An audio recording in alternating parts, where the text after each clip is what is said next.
नमस्कार। मैं हूं विश्वजीत कुमार। ई ट्यूशन के प्लेटफॉर्म पे आप सबका मैं स्वागत करता हूं। अभी ब्रेक से पहले हम देख रहे थे कि किस तरह से digital personal data protection act को अलग अलग नज़रिए से, अलग अलग कानून के नज़रिए से कैसे हम देख सकते हैं और क्या क्या एस्पेक्ट हैं। हमने जो है डेटा फिड्यूसरी का रोल एज ए ट्रस्टी, ये हमने डिस्कस किया किस तरह से ट्रस्टीशिप के अंदर वो आ सकते हैं, और भी कौन से क्लाइंट, एटर्नी क्लाइंट वाले ट्रस्ट रिलेशनशिप है, डॉक्टर पेशेंट वाले रिलेशनशिप है, तो उसी तरह similar data principal data fiduciary का रिलेशनशिप है। फिर हमने देखा कि डेटा एज ए प्रॉपर्टी है या नहीं है, या क्वासी प्रॉपर्टी है, किस तरह से प्रॉपर्टी रिलेटेड लॉ जो है अटैच किए जा सकते हैं डेटा ब्रीच के केस में, जो कि कंपनसेशन और ये सारी चीजें भी डिमांड की जा सकती है।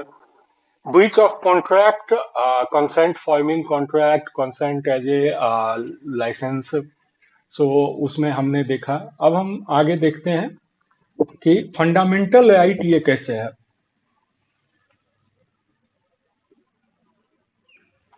फंडामेंटल राइट्स, तो फंडामेंटल राइट्स जो है, तो मैं केस लॉ जरा बता दूं आपको। के एस पुट्टास्वामी,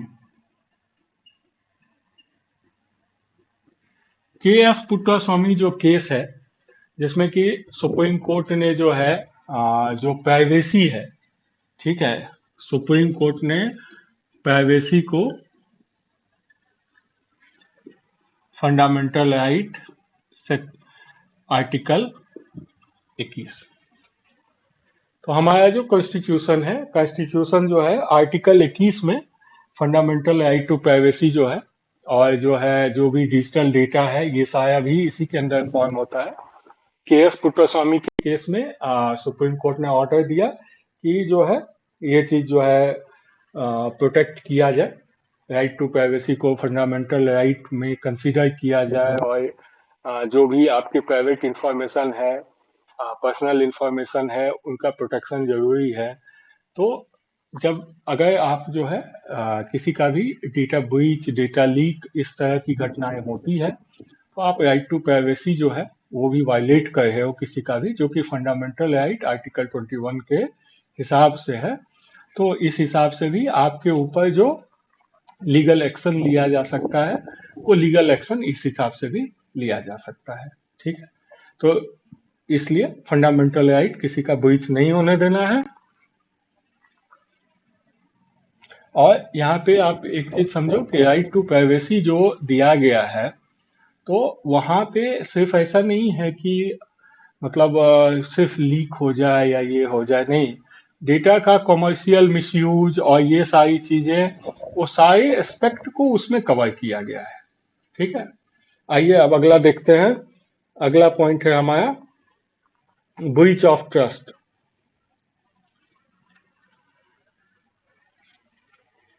हमने पहले ट्रस्ट वाले में ब्रीच ऑफ ट्रस्ट जो है,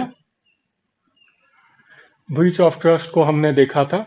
तो ब्रीच ऑफ ट्रस्ट को जो है सेक्शन 405 है आईपीसी का, ये उस समय मैं बताना भूल गया था, इसीलिए इसको यहाँ पे अभी मैंने कवर किया कि सेक्शन 405 है आईपीसी का, जो कि ब्रीच ऑफ ट्रस्ट को कवर करता है। और वहाँ पे वो सारी चीजें कवर होती है कि जो भी आपको ट्रस्टेड प्रॉपर्टी है उसका मिसयूज है, और भी एक है miss appropriation of the trust. ठीक है, तो ये सारी चीजें सेक्शन 405 में कवर होती है। तो इसको जो है एक अलग हम वीडियो बनाएंगे ब्रीच ऑफ ट्रस्ट के लिए, क्योंकि ये बहुत बड़ा एस्पेक्ट है। तो वहां पे miss appropriation, breach of trust, IPC के सेक्शन के हिसाब से, उसके बाद ट्रस्ट रिलेटेड जो अदर लॉ है ट्रस्टशिप वाला, उससे हम देखेंगे, और उससे एनालाइज करेंगे कि किस तरह से जो डेटा है, पर्सनल डेटा है, और डेटा फिड्यूसरी और डेटा प्रिंसिपल का रिलेशनशिप है, वो ट्रस्ट वाले में आता है या नहीं आता है। वो एक अलग हम टॉपिक लेंगे, अलग उठाएंगे, और उसको एक अलग वीडियो बनाएंगे, जिससे कि क्या है कि उसमें थोड़ा टाइम चाहिए, उस हिसाब से हम आपको एक्सप्लेन कर सकते हैं, उस हिसाब से हम आपको समझा पाएंगे उसमें। ठीक है, चलिए ब्रीच ऑफ ट्रस्ट हो गया। अब जो है ब्रीच ऑफ ट्रस्ट के बाद आइए अब देखते हैं ब्रीच ऑफ कॉन्ट्रैक्ट।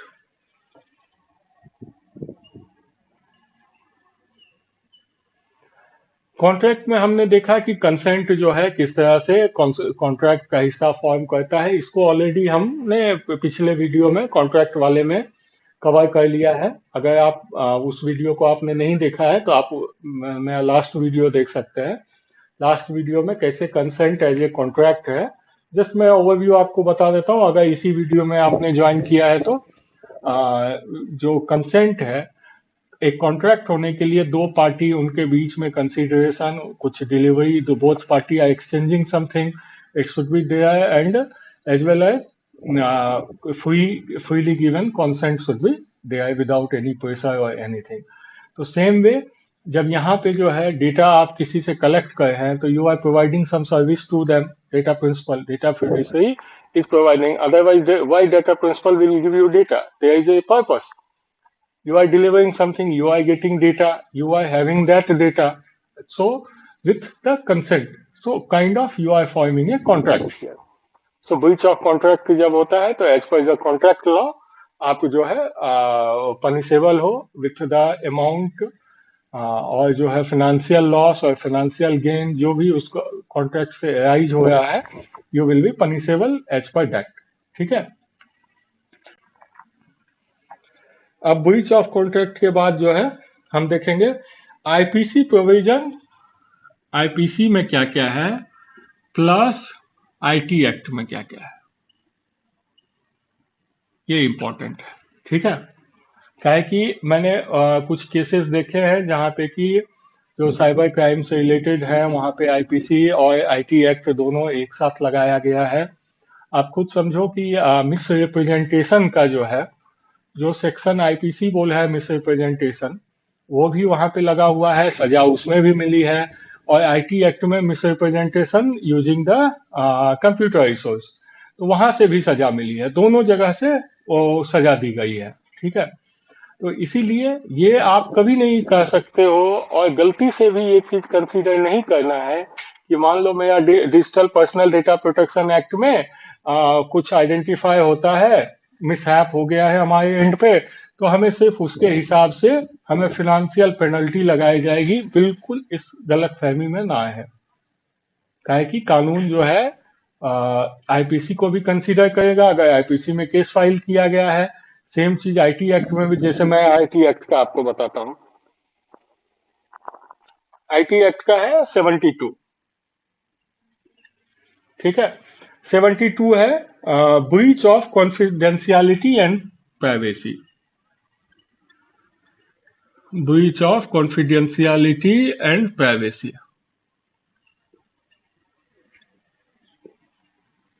इसके लिए जो है 2 साल की सजा है और 1 लाख रुपया तक का जुर्माना है। 2 years जेल, 1 लाख फाइन। यह है कि आपके पास किसी का डेटा है, किसी ने अपना डेटा आपके पास दिया है, कॉन्फिडेंशियली आपको रखने के लिए दिया है, उसको आप किसी से शेयर नहीं कर सकते हो और you do not have to breach the confidentiality and privacy. और 72A जो है,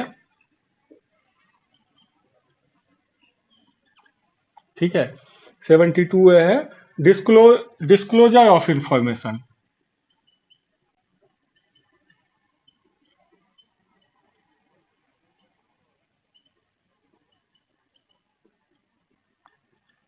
disclosure of information in breach of lawful contract। हाँ, breach of lawful contract। अब यहाँ पे जो है मैंने पहले ही समझाया कि कॉन्ट्रैक्ट कंसीडर किया जाए है, जो कंसेंट आपने लेके डेटा लिया, सर्विस दिया, दैट बिकम्स ए कॉन्ट्रैक्ट। तो एक लॉफुल कॉन्ट्रैक्ट में जो इंफॉर्मेशन आपके पास आई उसको डिस्क्लोज करना, दैट इज ब्रीच। और इसमें 3 साल की सजा है, 3 साल की सजा और 5 लाख रुपए का जुर्माना है, और दोनों। ठीक है, दोनों में से एक भी दोनों हो सकता है। तो ये जो है ये दोनों आईटी एक्ट के हैं जो कि आपको डेटा लीक, इंफॉर्मेशन लीकेज, उसके बाद डेटा ब्रीच, इस केस में ये दोनों को सेक्शन को कंसीडर किया जा सकता है। ठीक है, अब आते हैं हम आईपीसी में।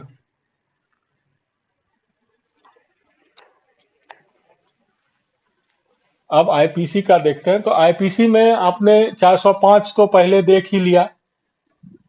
ठीक है, 405 जो है वो था ब्रीच ऑफ ट्रस्ट था, क्रिमिनल ब्रीच ऑफ ट्रस्ट,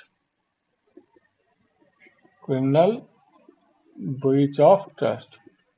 ठीक है, उसके बाद हम देखते हैं 415, 417, 419, 415, 417, 419, 420, और भी हैं, और भी देखेंगे हम आगे। ठीक है, इतनों को देखते हैं। तो 415 जो है यह है चीटिंग के लिए। आईटी एक्ट में भी है, आईटी एक्ट में भी है, cheating using the computer resource, वो भी सेम अटैच हो जाता है। ठीक है, 417 आपको कहता है पनिशमेंट, पनिशमेंट फॉर चीटिंग। आपने कंसेंट लिया किसी से कि मैं आपका इंफॉर्मेशन रिसर्च पर्पज से यूज करूंगा, आपको जो है मैं पब्लिश करूंगा समथिंग, मान लो कि मार्केट रिसर्च रिलेटेड डेटा और समथिंग, वो सारे के लिए।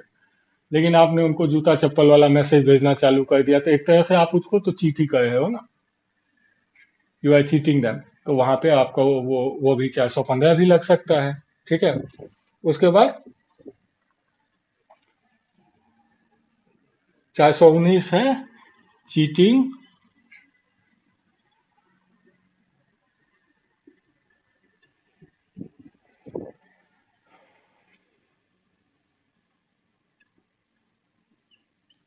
चीटिंग बाय पर्सनेशन, यानी कि अपने आप को कुछ और साबित करके आप चीटिंग कर रहे हो।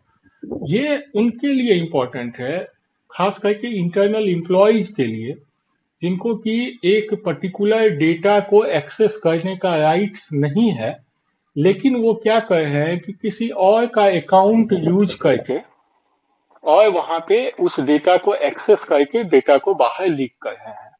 अगर वैसा कोई भी केस होता है तो उस पे चीटिंग बाय पर्सनेशन, ये वाला सेक्शन लग सकता है। ठीक है, 420 कंप्लीट डिसऑनेस्टी, चीटिंग, ये सारी चीज को कहता है, और 420 में जो है 7 साल की सजा का प्रावधान है। तो इस तरह से आईपीसी में आप जब भी एक कॉन्ट्रैक्ट को, जो आपके बीच में mutual on basis of consent हो रहा है, उस कॉन्ट्रैक्ट को वायलेट कर रहे हो, ठीक है, और जो है इन सारी चीजों को आप कर रहे हो, तो आपके ऊपर जो है हमेशा याद रख के चले कि दूसरे कोई भी एक्ट है, other other law plus IPC plus DPDP, ठीक है, ये सारी चीजें एक साथ लग सकती है। और तब फिर जो है केस कहाँ चला जाएगा, क्रिमिनल कोर्ट के अंदर चला जाएगा। क्रिमिनल कोर्ट में आपको जो है इनसे संबंधित केस लड़ने पड़ेंगे। फिर और पर्सनल डेटा प्रोटेक्शन बोर्ड जो होगा, वहां पे आपका जो पर्सनल डेटा प्रोटेक्शन से रिलेटेड जाएगा, वो सारी केसेस लड़ने पड़ सकते हैं। तो ये आज का एक नॉर्मली हम काइंड ऑफ ओवरव्यू, पहले हमने देखा था, पहले के जो हमारे वीडियोस थे, उसमें हमने देखा कि digital personal data protection act क्या है, उसका क्या हिस्ट्री बैकग्राउंड था, एक्ट क्या क्या कवर कर रहा है, किस तरह की पेनल्टी है, और ये है। ठीक है, digital personal data protection act आप ऑनलाइन डाउनलोड कर सकते हो, डाउनलोड करके पढ़ सकते हो, बहुत ज़्यादा उसमें डिफिकल्टी नहीं है। ठीक है, उसको समझने में जो है डिफिकल्टी नहीं है, नॉर्मल है। लेकिन जो है जब हम आते हैं जब बात करते हैं प्रैक्टिकल सिनेरियो की, लिटिगेशन की बात करते हैं, तो वहां पे क्या होता है, वहां पे क्लब होते हैं, अलग अलग अलग अलग लॉ मिलते हैं। और अपने देश में हर चीज के लिए एक अलग अलग लॉ है, बहुत सारे लॉ है, बहुत सारे। तो उन लॉ की समझदारी होनी जरूरी है प्रैक्टिकल सिनेरियो को समझने के लिए। उसके अलावा जब आप डेटा प्रोटेक्शन एक्ट का जो है कंप्लायंस इंश्योर करने जाते हो, तो वहां पे जो है तब आपको एक ग्लोबल गाइडलाइंस निस्ट की है, अपना इंडिया का सर्ट इनका है, इन सारे गाइडलाइंस को आपको प्रॉपरली फॉलो करना चाहिए, तभी जाके आप कंप्लायंस एश्योर कर पाओगे। और अभी मैं प्लान कर रहा हूँ कि उस पर NIST guideline cyber security framework उस पर वीडियो बनाऊं, but let me see the interest of people. If you are interested in getting that video, please comment below, then I will make a video on that part also कि how to, जो पहला personal data protection act में penalty का बात करते हैं, जो 250 करोड़ वाली पेनल्टी है, when you are not able to implement required safeguards। तो क्या है रिक्वायर्ड सेफगार्ड्स?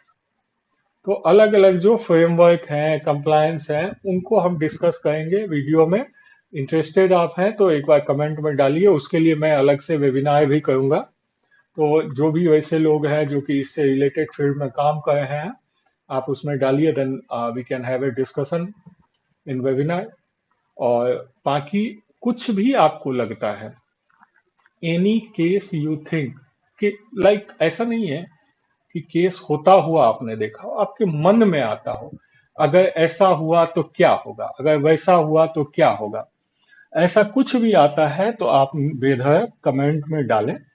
मैं उन कमेंट्स को देख लूंगा, उससे एक वीडियो बना के मैं उन सारे कमेंट्स को जो है एड्रेस करने की कोशिश करूंगा। हो सकता है कुछ चीज हमारे नॉलेज से भी ऊपर की बात हो, अगर ऐसा कुछ भी लगता है तो I will investigate on that, वो भी मैं आपसे शेयर करूंगा। ठीक है, तो आप जो है डालें। और ई ट्यूशन के प्लेटफॉर्म पे जिसने जिसने ई ट्यूशन के वेबसाइट को नहीं विजिट किया है, लिंक नीचे दिया गया है, ई ट्यूशन के वेबसाइट को एक बार विजिट करें।